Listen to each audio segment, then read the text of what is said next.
Good morning everyone.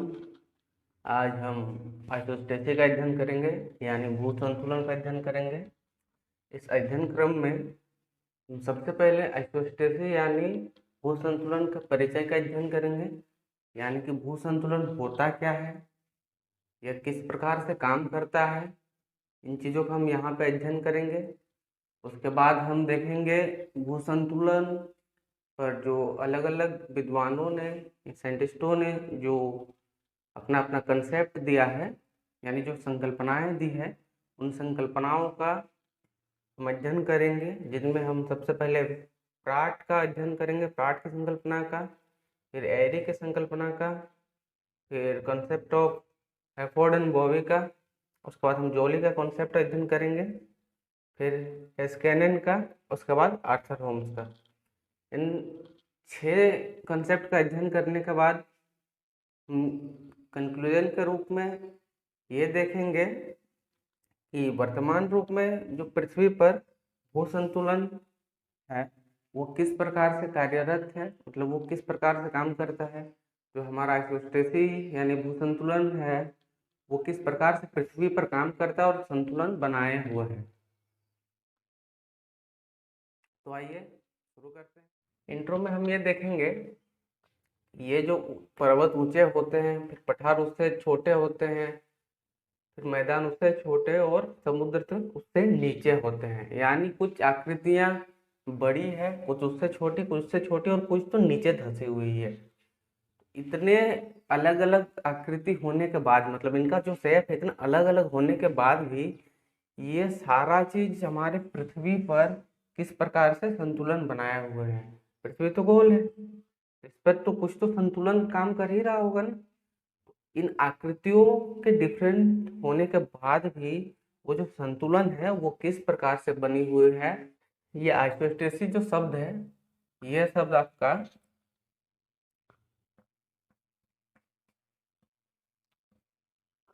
Greek word है, Greek word से लिया गया है। आइसोस्टेसिस शब्द ग्रीक वर्ड से लिया गया है और ये लिया गया है आइसोस्टेसियस से।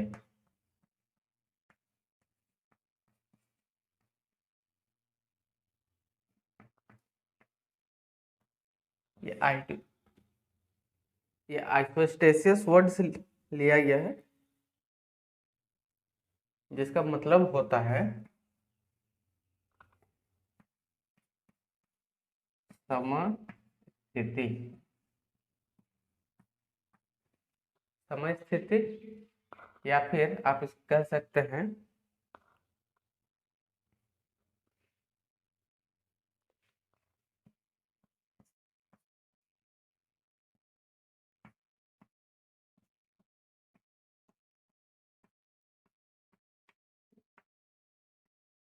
इनक्विपोजिया। समय स्थिति का अर्थ होता है समान खड़ा होना, यानी एक समान तल, समान खड़ा होना। यानी मान के चलिए एग्जाम्पल के रूप में, समान तल इस प्रकार से हो सकता है, जैसे ये मान लीजिए एक कोई लेवल है, ठीक है। यहाँ पे कुछ बड़ी चीजें भी होंगी, कुछ छोटी चीजें भी होंगी, कुछ उससे भी छोटी चीजें होंगी। तो ये जो सारी चीजें एक रेखा के सहारे या एक एरिया पे आके खत्म होते हैं, ये समान रूप से यहाँ से शुरू होती है और खत्म होती है। इस रेखा को ही समान स्थिति या समान तल कहेंगे। भू संतुलन यानी आइसोस्टेसी के सिद्धांत यानी कंसेप्ट का शुरुआत सबसे पहले इंडिया में सर जॉर्ज एवरेस्ट के कारण हुआ था। इन्होंने गंगा के मैदानी क्षेत्रों पर अक्षांश निर्धारण के लिए जो स्टेशंस लगाए थे, यानी अक्षांश रेखा का जो अध्ययन कर रहे थे उसके लिए उन्होंने कुछ स्टेशंस बनाए थे, जहाँ से वे अक्षांश रेखाओं का एंगल का पता लगा सके। और उन स्थानों में से एक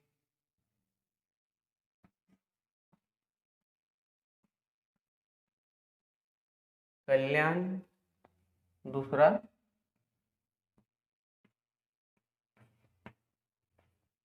कल्याणपुर था। कल्याण हिमालय से 96 किलोमीटर के डिस्टेंस पे था। और ये जो कल्याणपुर है यह पठारी भाग पर था। यानी कि सर जॉर्ज एवरेस्ट ने जो अक्षांश रेखा के निर्धारण के लिए स्टेशन बनाए थे उनमें से एक कल्याण पे था, एक दूसरा कल्याणपुर पे था। और ये कल्याण जो है ये हिमालय से 96 किलोमीटर की दूरी पर था और कल्याणपुर पठारी इलाकों पर था। तो उन्होंने जो अध्ययन किया तो अध्ययन के बाद उन्होंने पाया कि जो डिफ्लेक्शन है तो वो डिफ्लेक्शन यानी जो एरर आया इन दोनों अध्ययन से वो आपका 5.236 आया। यानी ये उनका एरर आया। जब ये एरर आया तो उन्होंने सोचा कि ये एरर क्यों आया। बार बार उन्होंने देख फिर वही एक्सपेरिमेंट दोबारा किया, फिर से नापा, अलग अलग तरीकों से उन्होंने नापा, फिर भी अंतर इतना आया। तो उन्होंने सोचा कि ऐसा क्यों आया। इस एरर की ओर बाद में हमारे भूगोलवेत्ता और दूसरे विद्वानों का ध्यान गया। तो उन्होंने माना कि ये जो एरर है वो हिमालय पर्वत की आकर्षण शक्ति के कारण है, यानी उसका ग्रेविटेशनल फोर्स के कारण है। क्योंकि हम जानते ही हैं कि हर पदार्थ का अपना गुरुत्वाकर्षण शक्ति होती है और जितनी उसकी साइज बड़ी होगी उसकी शक्ति उतनी ही बढ़ती जाएगी। उसकी डेंसिटी पे भी ये डिपेंड करता है।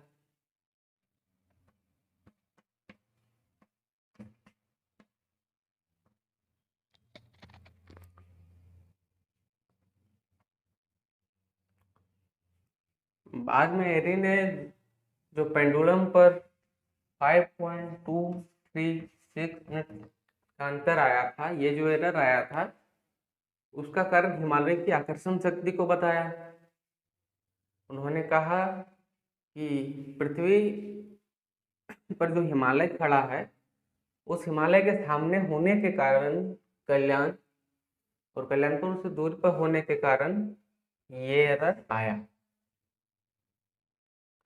तो बाद में इसी पर प्राट ने एरी के बात को काटते हुए बताया कि अगर वाकई में पृथ्वी की गुरुत्वाकर्षण शक्ति की वजह से ये एरर आया तो एक्चुअल में जो पृथ्वी पर हिमालय का आकर्षण शक्ति है उसके वजह से जो एरर आना चाहिए 5.236 ना होकर वो एरर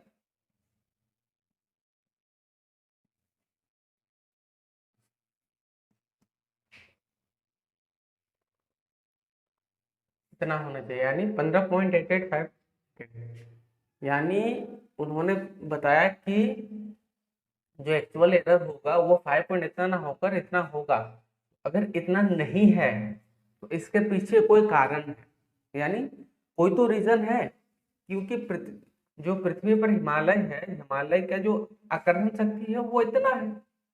अगर इतना उसका आकर्षण शक्ति प्रभाव नहीं हो रहा है, सिर्फ इतना ही हो रहा है, तो उसके पीछे कोई तो कारण है। और उसी कारण का बाद में पता लगाया गया तो उन्होंने बताया कि ये जो हिमालय है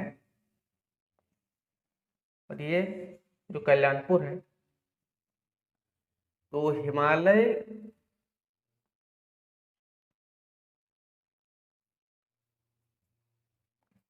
ये पृथ्वी तल है, यानी हमारा भूमि है, ये हिमालय है।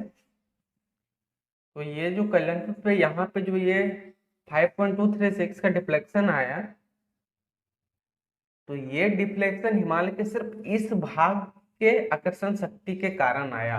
हिमालय का जो संपूर्ण भाग यानी जो पृथ्वी के नीचे भी उसका हिस्सा है, उस हिस्सा का इस पर कल्याण पर लिए के प्रेक्षण पे कोई परिवर्तन नहीं आया। और क्योंकि पृथ्वी का ऊपर का हिस्सा कम घनत्व वाला एवं हल्के पदार्थों का बना हुआ है, इसलिए ये डिफ्लेक्शन 15.885 ना होकर 5.236 आया। प्राट महोदय ने बताया कि हाइट और डेंसिटी में डिफरेंस है, यानी आपका हाइट जैसे बढ़ेगा, हाइट बढ़ने से डेंसिटी घटेगी, और जैसे हाइट घटेगा डेंसिटी बढ़ेगा। ये क्लियर हुआ? यानी हाइट घटने से डेंसिटी बढ़ेगा और हाइट बढ़ने से डेंसिटी घटेगा। तो यानी जो पर्वत होगा उससे, यानी कि जो पर्वत होगा इससे डेंसिटी पठार का अधिक होगा, इससे डेंसिटी मैदान का अधिक होगा, इससे ज़्यादा डेंसिटी इन समुद्र तल यानी समुद्री इलाकों का, जो भूमि के नीचे होगा उनका डेंसिटी इससे अधिक होगा। प्राट ने क्षतिपूर्ति तल की संकल्पना दी, यानी एक टर्म दिया क्षतिपूर्ति तल, यानी लेवल ऑफ कॉम्पेंसेशन। उनका मानना है कि भूमि के नीचे एक ऐसा तल होगा जहां पर जिसके नीचे घनत्व यानी डेंसिटी इक्वल रहेगी, और जो भी डेंसिटी डिफरेंस होगा घनत्व में वो उसके ऊपर ही होगा। कंक्लूजन में हम इसका देखेंगे कि प्राट महोदय ने क्षतिपूर्ति तल बताया, यानी लेवल ऑफ कंपनसेशन बताया। उसे समझाने के लिए उन्होंने कंटेनर में पारा भर दिया, फिर उसमें समान चौड़ाई और समान भार के अलग अलग ऊंचाई के अलग अलग धातु के टुकड़ों को डाला और देख पाया कि एक समान तल पे सभी आकर एक रेखा के सहारे वे रुक जाते हैं, उससे नीचे नहीं डूबते हैं। और इसी तल को जहां पर ये सारे एक साथ आकर रुकते हैं उसे उन्होंने क्षतिपूर्ति तल बताया। और इसी के आधार पर उन्होंने बताया कि पर्वत पठार मैदान या समुद्री तल के नीचे का जो भाग है वो सारी एक निश्चित रेखा पे आके यानी एक तल पे आके रुक जाती है, जहाँ के नीचे डेंसिटी में कोई डिफरेंसेस नहीं होता, वहाँ पे वो सारे समान होती है, और उससे ऊपर ही जो भी आपका घनत्व में परिवर्तन होगा वो उसके ऊपर ही होगा, उसके नीचे नहीं होता है।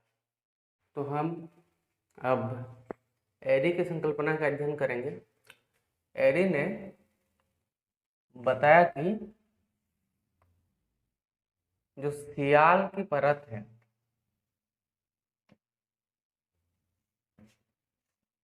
वो सीमा में कुछ हद तक डूबा हुआ है। माना कि ये सीमा की परत और ये सियाल की परत है, तो ये सियाल की जो परत है वो सीमा में कुछ हद तक डूबा हुआ है। और उन्होंने बताया कि सियाल से बनी हुई सारी वस्तुओं का यानी सारी चीजों का घनत्व समान होता है। एरी ने बताया कि जिस प्रकार बर्फ का टुकड़ा समुद्र की सतह से में तैरता है तो उसका जितना भाग सतह से ऊपर रहता है उससे कहीं अधिक भाग सतह से यानी समुद्र की सतह से नीचे रहता है। ये बर्फ एरी ने भी प्राट की भांति अपने बात को सिद्ध करने के लिए कि पृथ्वी के ऊपर किसी वस्तु का आकृति जितना रहता है पृथ्वी के नीचे भी उतना ही रहता है, यानी कि पर्वत जितना पृथ्वी के ऊपर होगा उतना ही पृथ्वी के नीचे होगा, फिर पठार जितना पृथ्वी के ऊपर होगा पृथ्वी के नीचे भी उतना ही होगा, फिर मैदान जितना पृथ्वी के ऊपर होगा उतना ही पृथ्वी के नीचे, फिर समुद्र तल के नीचे नहीं के बराबर होगी। यानी सबसे अंदर तक, क्योंकि सारी चीजें सियाल की बनी होती है तो वो सारी चीजें पृथ्वी के नीचे सबसे अंदर तक पर्वत के रहेंगे, क्योंकि वो पृथ्वी के बाहर भी उतने ही एक तक उतनी ही ऊंचाई तक होती है, तो सबसे गहराई तक उसी का होगा। उसके बाद पठार, फिर मैदान, फिर समुद्र तले के नीचे नहीं के बराबर ही होगी। इसी को उन्होंने प्राट की भांति प्रयोग से दर्शाया, जिसमें उन्होंने कंटेनर लिया, कंटेनर में उन्होंने पारा भर दिया, फिर उन्होंने भी प्राट की तरह ही एक्सपेरिमेंट करते हुए तांबे के समान चौड़ाई के, यानी ये जो चौड़ाई है ये इक्वल है, समान चौड़ाई के अलग अलग लंबाई के टुकड़े लिए और उन्हें पारों में डुबो दिया। तो उन्होंने पाया कि तांबे का जो टुकड़ा जितना बड़ा है, यानी पारे का बाहर जितना है उतना ही पारे के अंदर भी डूब रहा है। तो उन्होंने जैसे प्राट ने क्षतिपूर्ति तल यानी लेवल ऑफ कंपनसेशन बताया था, उसी प्रकार एरी ने बताया कि कोई ऐसा तल नहीं है कि जिसके नीचे सारी चीजें एक सीध में है, बल्कि सारी चीजें अपनी बाह्य अवस्था यानी बाहर का जो आकृति है, जिस प्रकार जो बड़ा है वो उतना ही नीचे बड़ा होगा। यानी उन्होंने एक क्षेत्र बताया, जिसे उन्होंने क्षतिपूर्ति क्षेत्र यानी जोन ऑफ कंपनसेशन बताया। एडी का इस प्रयोग के माध्यम से यह सिद्ध करना था कि क्योंकि सारी चीजें तो सियाल की बनी होती है, यानी भूपृष्ठ पर जो भी आकृतियां होती है वो सारी सियाल की बनी होती है, तो उन सभी का घनत्व तो समान होगा। उसीलिए उन्होंने जो सारे छड़े ली जिन्हें उन्होंने पारे में डुबाया, वो सारी एक ही धातु के बने थे, तभी उनका घनत्व समान होगा। क्योंकि उनके आकार में यानी उनकी ऊंचाई में भिन्नता थी परंतु चौड़ाई में समानता थी, इसीलिए जब उन्होंने ये एक्सपेरिमेंट किया तो उन्होंने पाया कि सारी चीजें अपने जो जितनी अधिक ऊंची होगी वो पारे में उतनी ही गहरी गई, जो कम ऊंची की थी वो पारे में उतनी कम गहराई तक गई। अब हम हेफर्ड एवं बॉवी के संकल्पना का अध्ययन करेंगे। हेफर्ड के अनुसार पृथ्वी के सतह के नीचे एक ऐसा क्षेत्र पाया जाता है जिसमें लंबवत में उपस्थित पदार्थों के घनत्व में विभिन्नता पाई जाती है। यानी वो ये जो क्षेत्र होगा इस पे यानी इसके नीचे का, इसके जो भी चीजें इस प्रकार से होगी सभी में डेंसिटी में डिफरेंस होगा हर जगह। और यह जो क्षेत्र है यह लगभग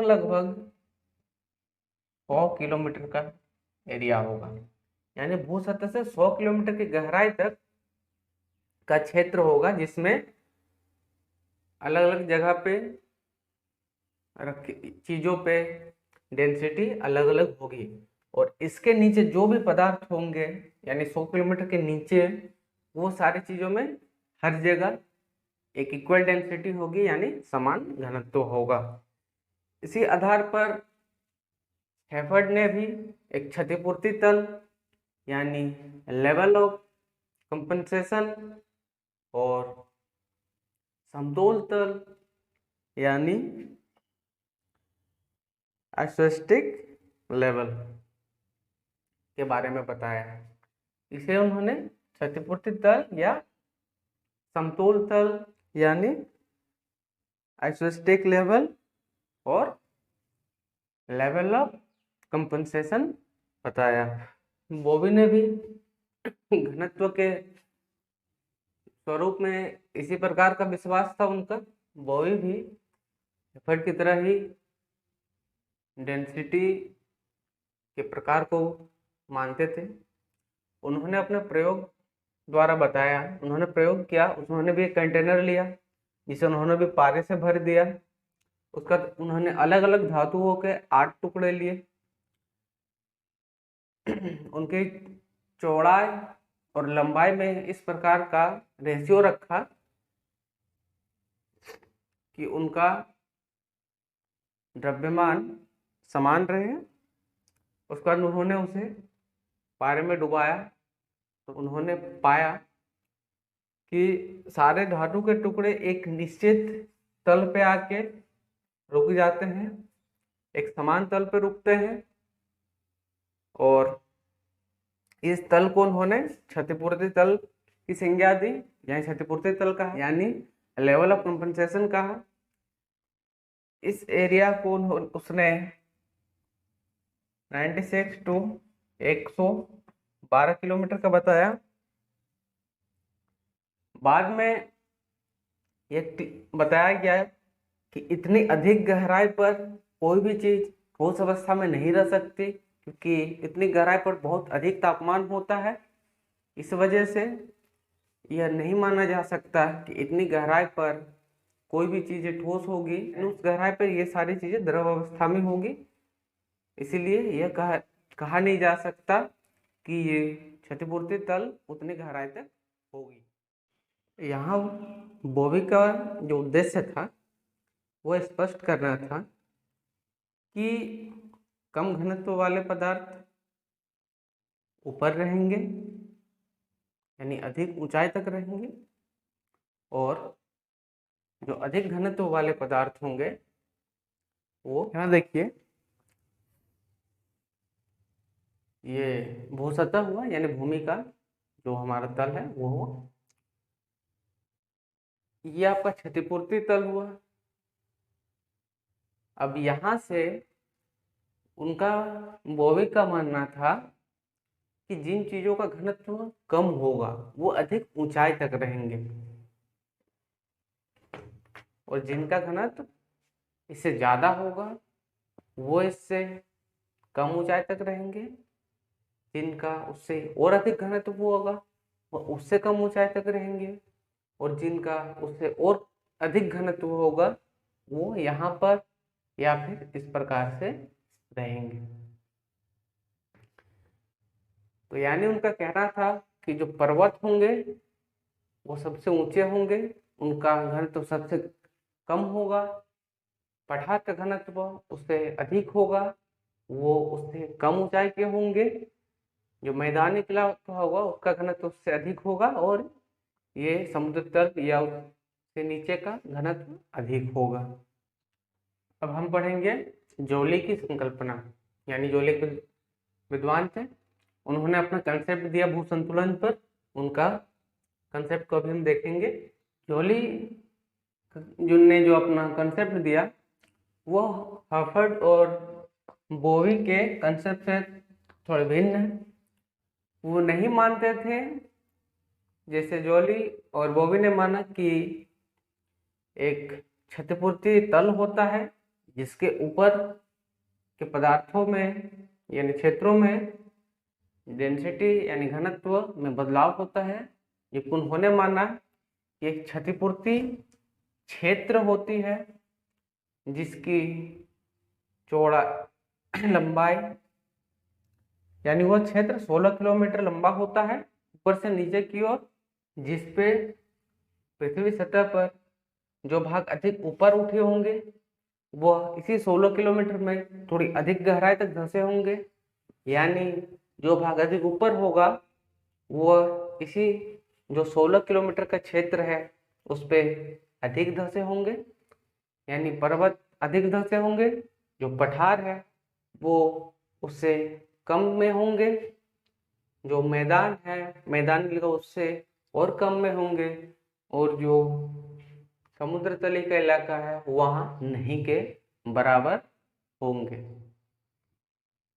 ये चीज क्लियर हो गया, यानी उन्होंने एक क्षतिपूर्ति क्षेत्र बताया, पे जो चीजें पृथ्वी के सतह से ऊपर जितनी होगी वो पृथ्वी की सतह के नीचे भी उतनी ही होंगी। ये थोड़ी बहुत एरिकी का जो कंसेप्ट है उससे थोड़ी बहुत समानता मिलती है देखने पे। जोली ने अपने कंसेप्ट में टेराउ के सिद्धांत को माना है, यानी लॉ ऑफ फ्लोटेशन। उसने आधार माना है कि यह जो 16 किलोमीटर का क्षेत्र है वह सीमा पदार्थों का बना हुआ है, यानी यह क्षेत्र सीमा पदार्थों का बना हुआ है, साथ ही साथ इसका घनत्व 2.4 4 से लेके 2.7 तक होगी, तथा कहीं कहीं बहुत ही रेयरली कहीं कहीं इसका घनत्व 3 भी होगा, लेकिन अधिकतर ये इसी पे डिफर करता रहेगा। अब जॉली के बाद हम हेस्केनन की संकल्पना का अध्ययन करेंगे, यानी हेस्केनन ने जो भू संतुलन को लेके जो अपना कंसेप्ट दिया, हम उसका यहाँ पे देखेंगे कि वो कंसेप्ट है क्या। हेस्केनन ने अपने कंसेप्ट में बताया, उन्होंने प्राट और एरी के जो कंसेप्ट है उसको आधार मानते हुए बताया कि ये जो भूसतह है इसके ऊपर जो पर्वत बने होंगे, फिर जो पठार होगा, फिर जो मैदानी क्षेत्र होगा, फिर समुद्र तलिका, उन्होंने बताया कि पृथ्वी के ऊपर यानी धरातल के ऊपर प्रत्येक स्थल रूप का जो घनत्व में अंतर होगा वो प्रत्येक अलग अलग होगा, यानी इसका घनत्व कुछ होगा, इसका घनत्व कुछ होगा, इसका घनत्व कुछ होगा, यहाँ के पदार्थों का घनत्व कुछ होगा, लेकिन इसके साथ साथ भी ये जो पर्वत हुआ इसे यहाँ बनाते हैं, यानी ये जो पर्वत हुआ इसके भी अलग अलग भाग में इसका घनत्व अलग होगा, यानी इस भाग में जो चीजें होंगी उसका घनत्व अलग होगा, यहाँ पे जो चीजें होंगी उसका घनत्व अलग होगा, यहाँ पे जो चीजें होंगी उसका घनत्व अलग होगा। मान एग्जाम्पल के लिए बताते हैं, मान लीजिए इस भाग का जो घनत्व है वो 1 हो गया, तो यहाँ से यहाँ तक का जो घनत्व होगा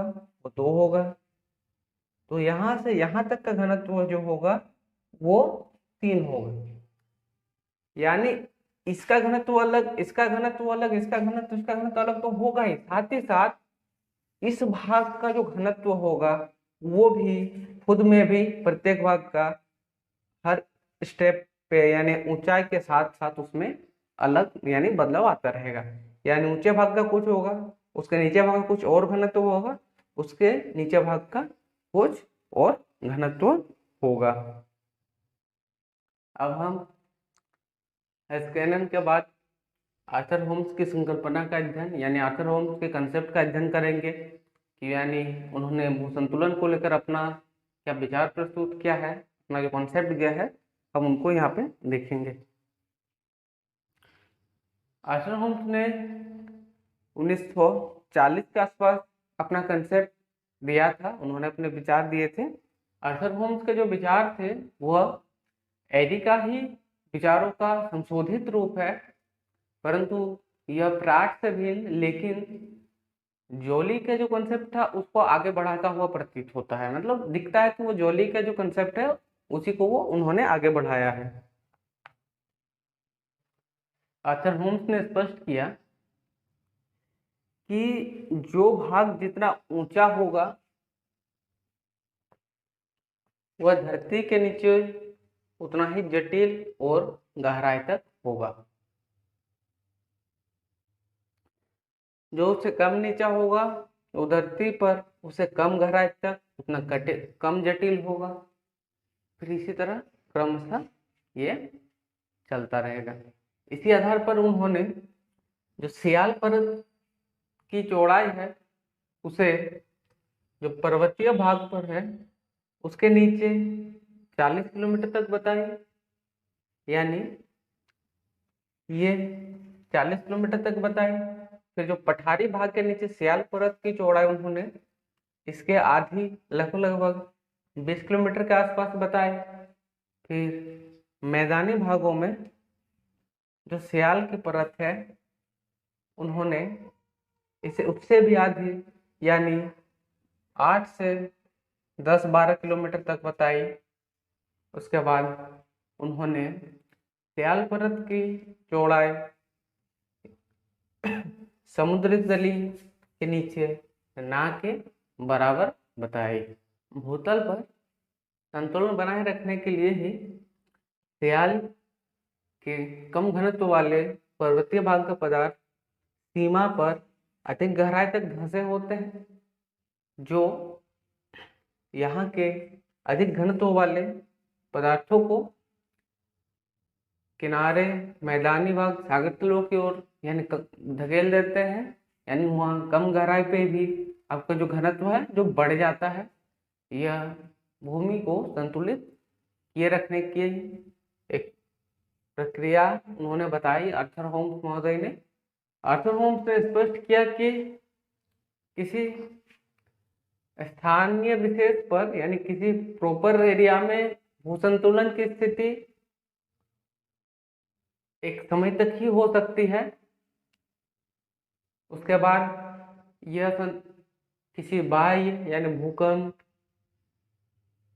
या किसी ज्वालामुखी के फटने वगैरह के कारणों से ये भूसंतुलन बिगड़ता है और फिर यह फिर से पुनः भूषण को संतुलित करने के लिए फिर से ये कार्य हो जाती है। तो अब हम देखेंगे इन सारे कंसेप्टों को अध्ययन करने के बाद कि पृथ्वी पर भूसंतुलन किस प्रकार से होता है, कि किस प्रकार से एक्चुअल में ये संतुलित खुद को बनाए रखता है। सबसे पहले देखेंगे कि ये जो हमारा पहाड़ी क्षेत्र है, ये तो ढलान, यहाँ से तो ऐसे ढलान है, तो जब बारिश होती है या हवाएं चलती है, अपवर्तन और अपक्षय के कारण ये यहाँ के पदार्थ उड़ते या फिर गिरते हुए इस ओर बढ़ते जाते हैं।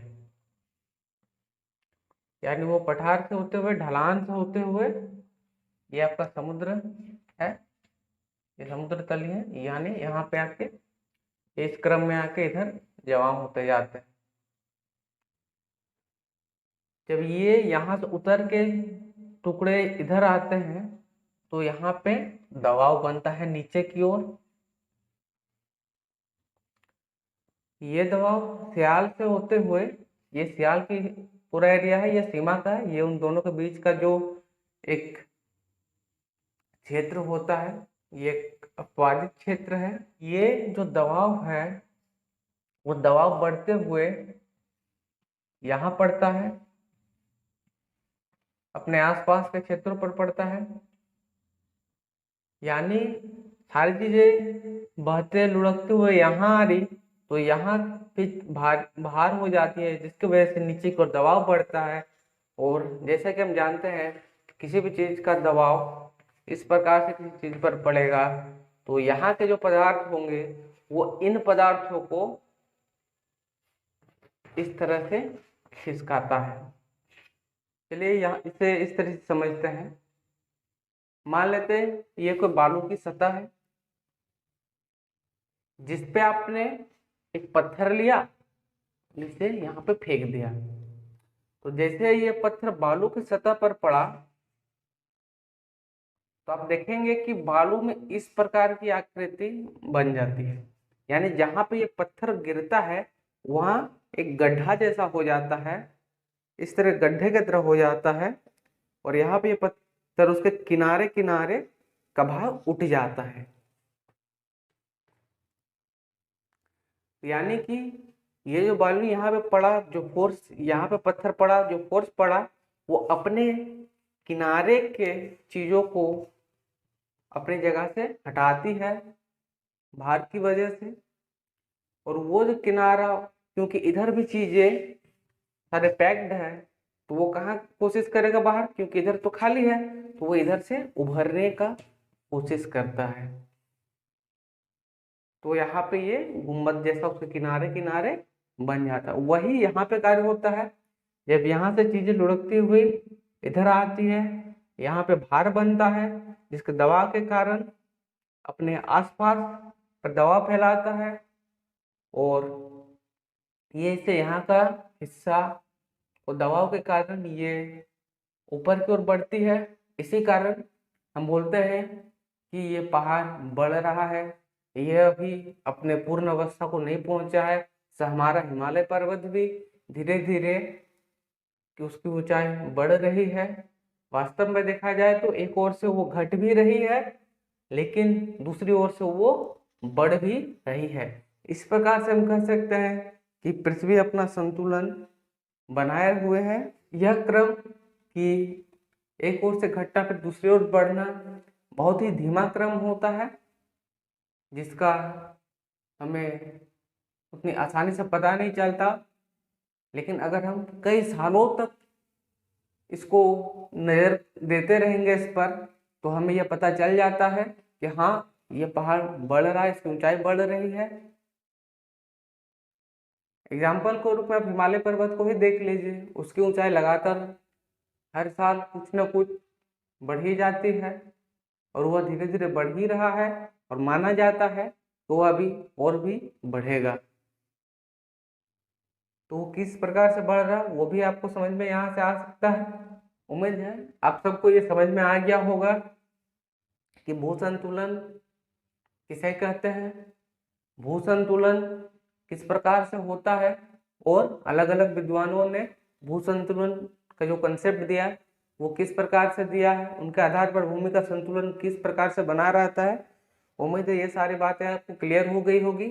अब दूसरी कक्षा में हम प्लेट टेक्टोनिक्स का अध्ययन करेंगे। तब तक के लिए आप सबसे मैं विदा लेता हूँ।